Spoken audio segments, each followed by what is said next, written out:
സുനന്ദ വീട്ടിലേക്കായിരിക്കും.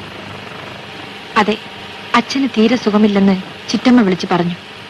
ഗോപാലട്ടൻ എവിടെ പോയിട്ട് വരുന്നു? തൊഴിലാളികളുടെ ഒരു കോഓപ്പറേറ്റീവ് സൊസൈറ്റി ഉണ്ടാക്കിയിട്ടുണ്ട്. കോൺട്രാക്ടുകൾ ഏറ്റെടുത്ത് നടത്താനാണ് പരിപാടി. I see. അതിനുവേണ്ടി ചീഫ് എഞ്ചിനീയർ ഒന്ന് കാണാൻ പോയതാ. ഞങ്ങൾക്ക് കോൺട്രാക്ട് കിട്ടിയാൽ അച്ഛൻ ബുദ്ധിമുട്ടിലാകും. ഏയ്, അങ്ങനെ വല്ലതും ഉണ്ടോ? ലോകത്തുണ്ടാവുന്ന മാറ്റങ്ങൾ എല്ലാവരും മനസ്സിലാക്കണ്ടേ? ഈ പെൺകുട്ടി എത്രമാത്രം മാറിയിരിക്കുന്നു. പുതിയ സാഹചര്യങ്ങൾ അവളെ സംസ്കാര സമ്പന്നയാക്കി. ആ ദാസുമായി താരതമ്യപ്പെടുത്തുമ്പോ ഗോപാലട്ടൻ എത്ര നല്ല മനുഷ്യനാണ്. ഉറക്കം വരുന്നെങ്കിൽ സീറ്റിൽ ചാരിക്കണം തുടങ്ങിക്കൊള്ളൂ. ഏയ്, എനിക്ക് ഉറക്കം വരുന്നില്ല.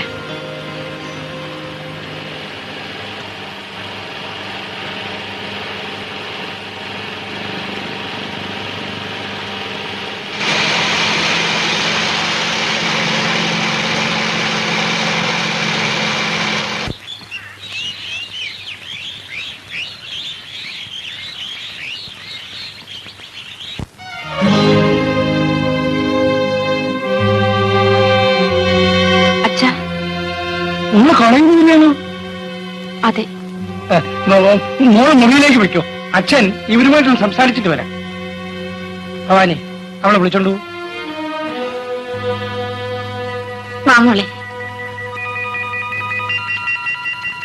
ഇത്രയും കാലമായി കമ്പനിയായിട്ടുള്ള ഇടപാടുകളിൽ ഞാൻ ഒരു വീഴ്ചയും വരുത്തിയിട്ടില്ല. ഈ അവസരത്തിൽ എന്നെ അവമാനിക്കരുത്. ഞാൻ കമ്പനിയുടെ പ്രതിനിധി മാത്രമാണ്. എന്ത് ചെയ്യാൻ കഴിയും? I M helpless. എന്താ ചുറ്റും ഇതെല്ലാം? ബസ് സ്റ്റാൻഡിൽ എന്താ കാർ അയക്കാഞ്ഞത്? കാർ ഇവിടെ ഇല്ല മോളെ. എവിടെ പോയി? എല്ലാം പറയാം, നീ വാ.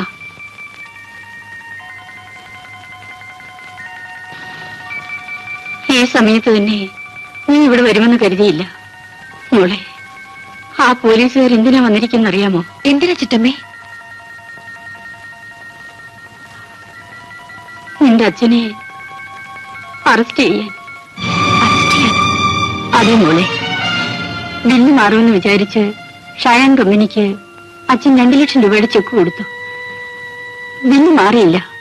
അവർ കേസ് കൊടുത്തു. കള്ളച്ചെക്ക് കൊടുത്തെന്ന്. അതെന്താ ബില്ല് മാറാത്തത്? എഞ്ചിനീയർ ദാസ്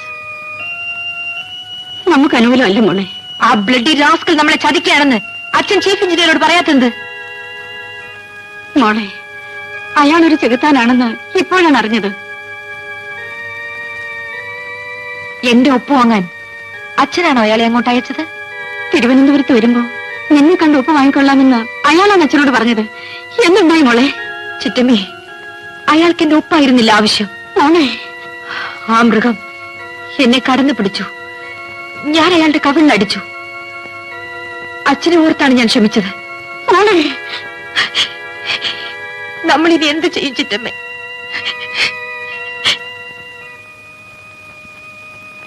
മോൾ എന്തിനാ കരയുന്നത്? വിധിവിഹിതമേവനും ലംഘിച്ചുകൂടുമോ എന്ന് കേട്ടിട്ടില്ലേ? അവര് പോയോ? പോയി. കാറും ആഭരണങ്ങളും വിറ്റ് കടം ഉടനെ അടയ്ക്കാൻ ഏർപ്പാട് ചെയ്തു. അച്ഛാ, മോളെ, അച്ഛനെ പരമദുഷ്ടനെ സ്നേഹിച്ചു, വിശ്വസിച്ചു, കാലത്തിന് ഒപ്പിച്ച് തുള്ളി. അതിന്റെ ഫലമാണ് ഇതൊക്കെ. അച്ഛാ, എനിക്ക് ആ എഞ്ചിനീയറെ ഒന്ന് കാണണം. അയാളുടെ മനസ്സിലിരിപ്പ് എന്താണെന്ന് എനിക്കറിയണം. വേണ്ട, അവനെ കാണും നീ പോകണ്ട. നേരാ മോളെ, മോള് പോകണ്ട. ഇല്ലച്ചാ, മകനും മകളുമായി അച്ഛന് ഞാൻ മാത്രമേ ഉള്ളൂ. ഞാൻ ജീവിച്ചിരിക്കുമ്പോ അച്ഛനിങ്ങനെ തകരാൻ ഞാൻ സമ്മതിക്കില്ല. മോളെ, വല്ലാത്തൊരു വേദന. അയ്യോ, ഡോക്ടറെ വിളിപ്പിക്കട്ടെ? വേണ്ട, കുടിക്കാൻ നിങ്ങൾ തരൂ. അയ്യോ, എന്താ കാണിക്കുന്നത്? നാണപ്പൻ ചേട്ടനങ്ങനെ വന്ന് കണ്ടാലുണ്ടല്ലോ. കണ്ടാലും മിണ്ടാതെ പോയിക്കോളും. അവൻ അറിയാൻ വേണ്ടി അവൻ വെറും ഡ്യൂപ്പാണെന്ന്. പിന്നെ ഗോപാല ജാമ്യത്തിലിറങ്ങി. കേസ് അന്വേഷണത്തിന് വരുമ്പം ഞാനെങ്ങാനും കുഴപ്പത്തിലാവോ? നിനക്കെന്ത് കുഴപ്പം വരാനാടി? നീ ഗ്രനേഡ് ആരെങ്കിലും കണ്ടോ? ആരും കണ്ടില്ല. എന്നാലും നിക്കക്കള്ളിയില്ലാതെ വരുമ്പം ആരെങ്കിലും കയറി പറഞ്ഞാലോ? നീ ഒന്നുകൊണ്ടും പേടിക്കണ്ടടി, നിനക്ക് ഞാനുണ്ട്. ഇങ്ങനെ പറഞ്ഞാ മതി. ഒരു കോന്തനെ ഭർത്താവായിട്ട് പിടിച്ചു വന്നിട്ടുമുണ്ട്. എന്താ ഒരു വീട് വെച്ച് തരാൻ പറഞ്ഞിട്ട്? നിനക്ക് ആവശ്യമുള്ള പണം ഞാൻ തരും. ഞാൻ വന്നു തോന്നിയകത്ത് പോ.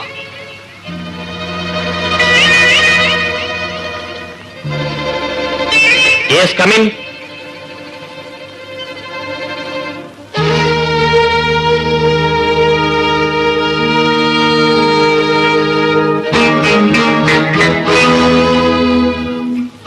സുനന്ദയോ? കോളേജിൽ നിന്ന് വന്നു. ഇന്ന് ഇങ്ങോട്ട് വന്നത്? നിങ്ങളെ ഒന്ന് കാണാൻ. ആ, നിങ്ങൾ എന്താ എന്റെ അച്ഛന്റെ ബില്ലിൽ ഒപ്പിടാത്തത്? അദ്ദേഹം നിങ്ങൾക്ക് എന്ത് ദ്രോഹം ചെയ്തു? നിങ്ങൾ വിചാരിച്ചാലേ അച്ഛന് പണം കിട്ടൂ. കടം വീട്ടാൻ നോക്കൂ. ഞാൻ മാത്രമല്ല, നീയും വിചാരിക്കണം. ഒരു പാലമിട്ടാൽ അങ്ങോട്ടും ഇങ്ങോട്ടും പോണം. മനസ്സിലായില്ല. നിനക്കെന്നെ ഒന്ന് സ്നേഹിച്ചുകൂടി? ഞാൻ എന്റെ കുഷ്ഠരോഗിയാണ്. അത് കാട്ടുപറയും. ഓഹോ, ഇതാണോ കാര്യം? അതെന്താ അത്ര നിസ്സാരമാക്കി കളഞ്ഞത്? ഞാൻ ആശിച്ചതെല്ലാം ഇന്നേവരെ സാധിച്ചിട്ടുണ്ട്. നീ എന്നെ മനസ്സിലാക്കുമെന്ന് കരുതി. ഇപ്പൊ മനസ്സിലായി. നിന്റെ അച്ഛന്റെ ബില്ല് മാറണമെങ്കിൽ നിന്നെ എനിക്ക് കിട്ടണം. നീ എന്റെ കരണത്തടിച്ചു. ആ നൊമ്പരം ഇന്നും എന്റെ മനസ്സിൽ നിൽക്കുകയാണ്. ഒന്നുമല്ലെങ്കിൽ നീ സ്ത്രീയല്ലേ? അതെ, പക്ഷേ സ്ത്രീകളെ നിങ്ങൾ ശരിക്കും മനസ്സിലാക്കിയിട്ടില്ല. എന്റെ അച്ഛനും ഞാനും റോട്ടിലിറങ്ങി തെണ്ടുമായിരിക്കും. എന്നാലും എന്നെ നിങ്ങൾക്ക് കിട്ടുമെന്ന് സ്വപ്നം കാണണ്ട. സുനന്ദേ, നിന്റെ അച്ഛന്റെ ജീവൻ ഇന്ന് എന്റെ കയ്യിലാണ്. അതെ, രണ്ടുപേർ കൊല്ലപ്പെട്ട ബോംബ് കേസിൽ ഒന്നാം പ്രതിയാണ് നിന്റെ അച്ഛൻ. ഞാൻ വിചാരിച്ചാൽ ഇന്ന് അയാളുടെ കയ്യിൽ വിലങ്ങ് വീഴും. നാളെ തൂക്കുമരത്തിൽ കയറും. ദാസ്, നിങ്ങൾ പറഞ്ഞത് സത്യമാണോ? വിശ്വാസമില്ലേ? നിന്റെ അച്ഛൻ ബോംബ് കൊടുത്തയച്ച ആൾ ഇവിടെ ഉണ്ട്. നിന്റെ വേലക്കാരന്റെ ഭാര്യ പൊന്നമ്മ. നടന്നത് എന്താണെന്ന് നേരിട്ടവൾ നിന്നോട് പറയും. പൊന്നമ്മേ. അയ്യോ വേണ്ട, അവരെ വിളിക്കണ്ട. അപ്പോ ഞാൻ പറയുന്നത് നിനക്ക് വിശ്വാസമുണ്ട് അല്ലേ? അല്ലെങ്കിൽ നിന്റെ അച്ഛനോട് ഒന്ന് ചോദിച്ചു നോക്ക്. വേണ്ട, ആരോടും ചോദിക്കണ്ട.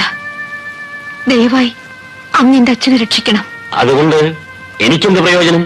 അതിന് പ്രതിഫലമായി എന്റെ ഈ ശരീരം മതിയെങ്കിൽ എടുത്തോളൂ. ഛേ, ഒരു നിമിഷത്തേക്ക് മാത്രമായി എനിക്കതെന്തിന്? കിട്ടുന്നെങ്കിൽ ഒരായുഷ്കാലം മുഴുവൻ എനിക്കത് വേണം. Yes, I want to marry you. നീ എന്റെ ഭാര്യയാകണം.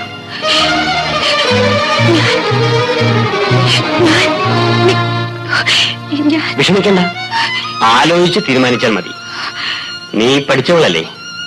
2 ദിവസത്തിനകം മറുപടി പറഞ്ഞാൽ മതി. 48 hours. You understand? പോയിക്കോളൂ.